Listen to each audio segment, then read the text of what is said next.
برا واتكون سيما بريد نسير دلتي تنجرو بريني سير تلجي مربين وانا بفن سرا جي unka bareedina ilmoon namaa takka qabdu walaloo dhaabataan ilmi namaa keessa mul'atu lafa kaayee jechuudha. Yeroon san yeroo dheeraadha.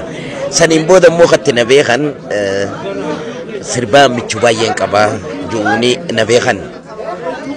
Michuu baay'een qabaa lixa biiftuutirraa dhaamsa koo geeyini Oromoota maraani yoo lubbuun jiraanne turruullee wal garraa rakkadduutti gorii na jedhina daraa firootan koolaalii dhagi lixa biiftuu lafa baay'ees geeyii bari hundumaatu jimmaaf lubbaa boor wallaggaa amma soosaatti hunduman nama keenaatti hime dhaamsa.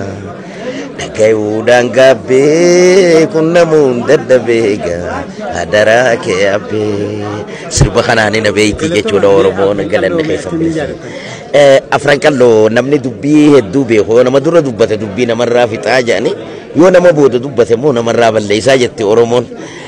Afran qalloo suduudhaan warreen waldayni afran qalloo gaafa bu'uura ta'ee uumamu hawwisummaadhaan qaamaan keessa jiru hangafa keenya Ali Shabbootii fi akkasuma gaazexeessaa Jaafar Ali akka barbaachisutti kan lafa kaayaniin se'a ansan irratti aansuudhaan wanni niin hubachiisu uummanni Oromoodhaa beekuu qabu bahaadhiya kaabaa kibbatti afran qalloo jechuun gosaa miti. Gosa afran qalloo jedhanii miti. Afran qalloo jechuun uummata hedduu uummata Oromoo kan akkatti Oromoo ifiin jaan dhabanii maqaa afran qallootiin fincila diddaa gabrummaa kaasanii jechuudha. Akkasii malee waan gosarratti hundaa'e miti. Silaa gosarratti hundaa'ee addi bilisummaa Oromoo Harargee keessatti dhalachuu dandeessu ture. Tanaan uummata bal'aa Oromoo hundaaf ifaa walabatti lafa kaayaa jechuudhaan. Qabsoon afran qalloo milkaa'eera jettuu Harargee keessatti. Ardhaan tana hoggaanii fi inji'uu namni milkaa'e waldaa afran qalloo qofa osoo hin ta'in uummata Oromoo baadiyyaa kaabaa kibbatti kan milkeesse qeeroo fi qarree ilmaan Oromoodhaati. If wareeguma barbaachisu gayaa if wareeguma lubbuu qaalii kafalanii sadarkaa warra bittinnaa'ee biyya ifii keessa jiraachuu dadhabee baqatee ala jiru kana alarraa waammatanii ammatan kan geessise qeeroodha. Ka du'e seenaan yaadatu ka jiru immoo umriidhaan haalatu biyya tana irratti haa qanani'u jedhee kan hin galateeffadhu qeeroodhaa fi qarreedha. Dargaggoota hedduu surkaa fuudhee weellisa biyya keessatti. Amma isaanii ni qaama wal arguuf jetta. Akkamiin waliin hojjechuu gara fuulduraatti?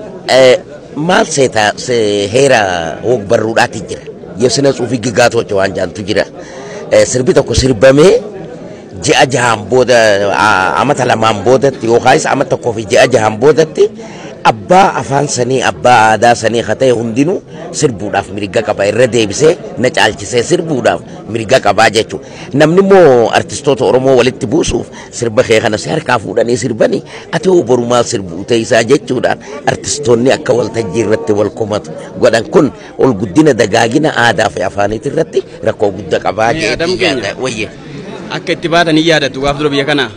Har'a immoo akka itti galaa jirtan argaa jirra. Dhugaa. Dhaamsa dhaama Oromoof akka itti baatan sanirra dhaabadha. Har'a akka itti galtan kana yoo agartan Oromoon maal jettu? Oromoodhaan wanni niin jiru akka jiraatu taate akkuma ogeessi dubbiidhaa Jaafar Ali jedhe qabsoon xumuramtee jirti akka namni beekutti. Akka Oromoon hubattutti qabsoon xumuramtee jirti. Har'aan tana manguddoon Oromoo waldayni wanni gamtaa islaamaa muslimaa waldayni kiristaanaa akkasuma waldayni waaqeeffataadhaa hundinuu manguddoon hundi maal jechaa jiru